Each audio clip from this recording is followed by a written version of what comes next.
Hello friends, कहानी की शुरुआत में हम देखते हैं कि ही अपने बॉस को कह रहा होता है, मैं फ़ोन कर रहा था। और ही का बॉस मुस्कुराते हुए कहता है, ओह किससे? क्या ये तुम्हारी गर्लफ्रेंड है? और क्या तुम्हारी गर्लफ्रेंड रात के खाने के लिए तुम्हें घर आने के लिए कह रही है?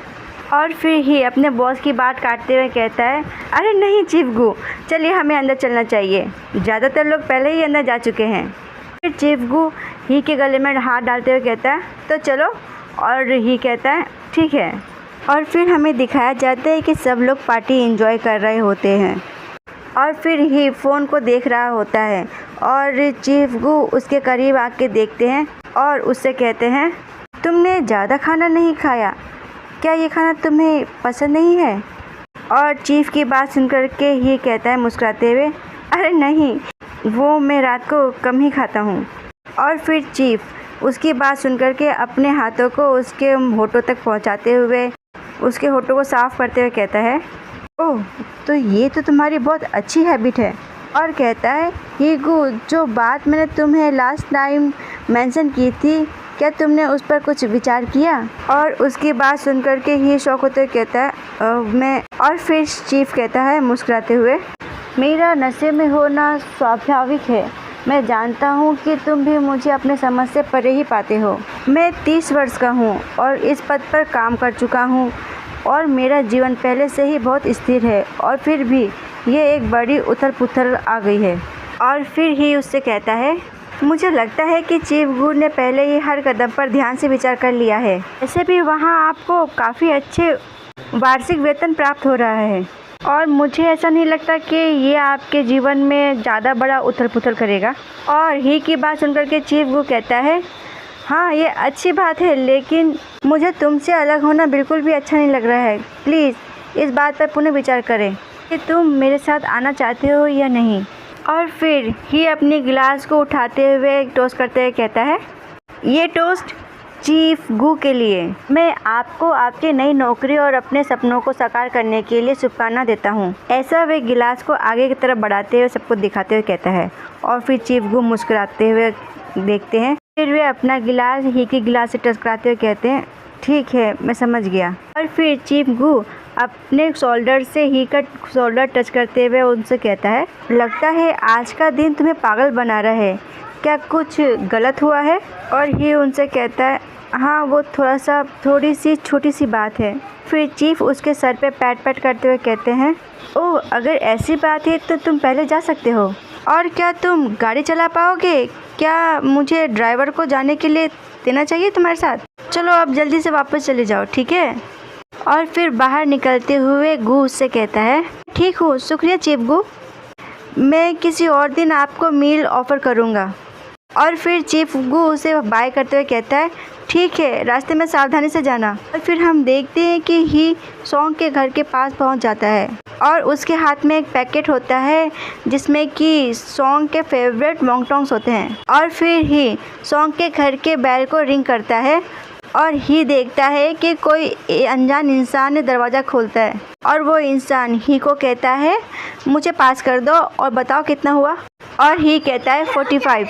और अंदर से सॉन्ग की आवाज़ आती है, वह कौन था? और ही पीछे टर्न होकर बाहर की तरफ जाता है और सॉन्ग उससे कहता है, ही गू। और ही रुक जाता है चलते चलते। और फिर सॉन्ग अपने हाथों को फोल्ड करके दरवाजे की तरफ सिराना लेते हुए कहता है, तुम अब क्यों आए हो? और फिर ही उससे कहता है, मैं ये डिलीवरी तुम्हें देने के लिए आया था और तुम्हारे यहाँ पे तो पहले से ही कोई गेस्ट है, तुम अपने मेहमान का टेक केयर करो।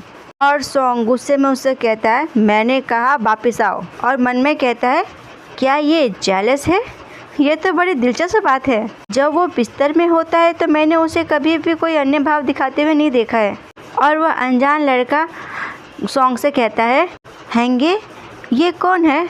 और सॉन्ग उसकी बातों को नज़रअंदाज करते हुए आगे बढ़ते हुए कहता है, ही से ही को सूंघते हुए, अच्छा हुआ कि तुमने ज़्यादा शराब नहीं पी है।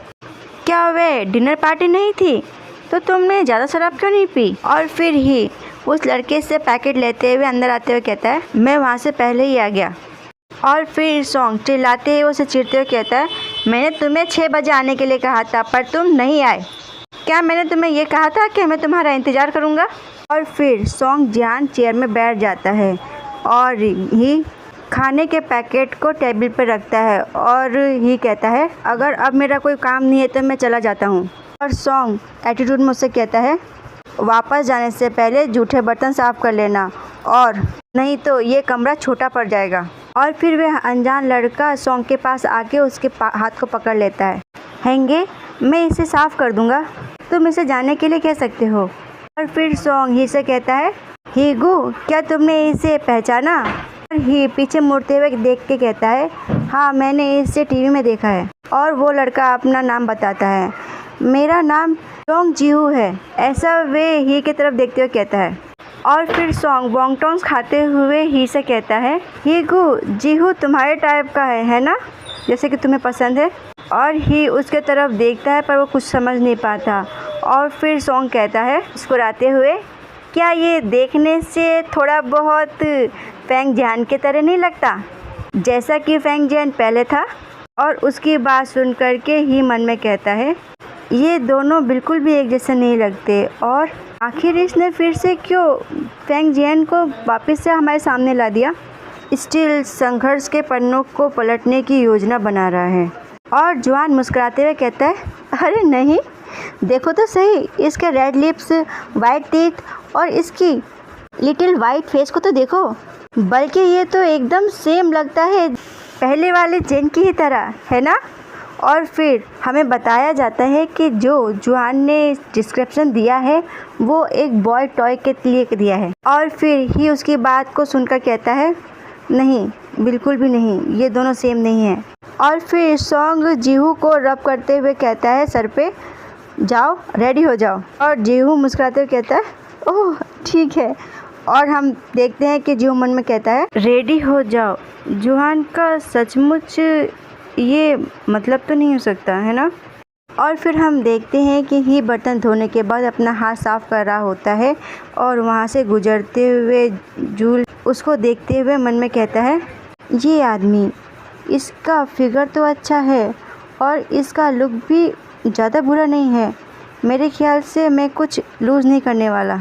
और फिर ही अपने हाथ को साफ करते हुए अपने चेहरे को ऊपर देखता है और उससे यूल उसको देख रहा होता है मुस्कुराते हुए। ही को कुछ समझ नहीं आता। अचानक ही जीव ही को होल्ड कर लेता है अपने हाथों से और उससे कहता है पास जाके उसके एकदम, क्या तुम टॉप हो? और ही एकदम से शॉक हो जाता है, वो कहता है क्या? और जीव को अपने हाथों से धक्का देते हुए दूर करता है। और फिर जीव गुस्से में कहता है उससे, तुम ये क्या कर रहे हो? मेरे लुक के साथ मुझे नहीं लगता कि तुम कुछ खोने वाले हो। और ही उसकी बात नहीं सुनता, वो आगे बढ़ने लगता है। और जीव उससे कहता है हैंगे ने मुझसे कहा था कि मैं रेडी हो जाऊं, तो क्या तुम थोड़ा सा भी कोऑपरेट नहीं कर सकते? और फिर ही आगे जाते हुए पीछे मुड़ के उसको देखते हुए कहता है मेरे ख्याल से तुम्हें गलतफहमी हुई है, जुआन कभी भी ऐसे खेल नहीं खेलता। और फिर जू कहता है उससे, क्या खेल नहीं खेलता? तुम क्या बात कर रहे हो? तो क्या जो उससे पहले मैं किसी के साथ सोया था वो क्या एक भूत था? और ही का हाथ पकड़ते हुए कहता है क्या तुम्हें पता नहीं है, हैंगे बहुत ही ज़्यादा डिमांडिंग है या ऐसा ही कुछ, और एक अकेला इंसान उसे नहीं संभाल सकता। और कहता है उसे ये सब चीज़ बहुत पसंद है, क्या कभी उसने तुम्हारे साथ ये सब खेल नहीं खेला? और उसकी बातों से चिढ़ते हुए ही अपने हाथ को उसके हाथ से छुड़ा लेता है और कहता है मैं ऐसी चीज़ नहीं खेलता। और उसको अपना हाथ छुड़ाते देख यू को बहुत गुस्सा आ जाता है और वे उसके कॉलर को पकड़ के कहता है गुस्से में, तुम्हारी हिम्मत कैसे हुई मुझे रिजेक्ट करने की? और अगर तुम्हारे लुक को देखा जाए तो मैं तो तुम पे एक नज़र भी नहीं डालता, और तुम यहाँ पे आखिर क्या दिखावा कर रहे हो? ऐसा कहते हुए उसको जोर से अपनी तरफ धक्का देके उसे जोर से किस कर लेता है, जिससे कि ही काफ़ी शौक हो जाता है। और सॉन्ग आके गुस्से में कहता है इस चीज़ को देख के आखिर तुम लोग क्या कर रहे हो? और यहीं पे ये पार्ट होता है समाप्त। धन्यवाद।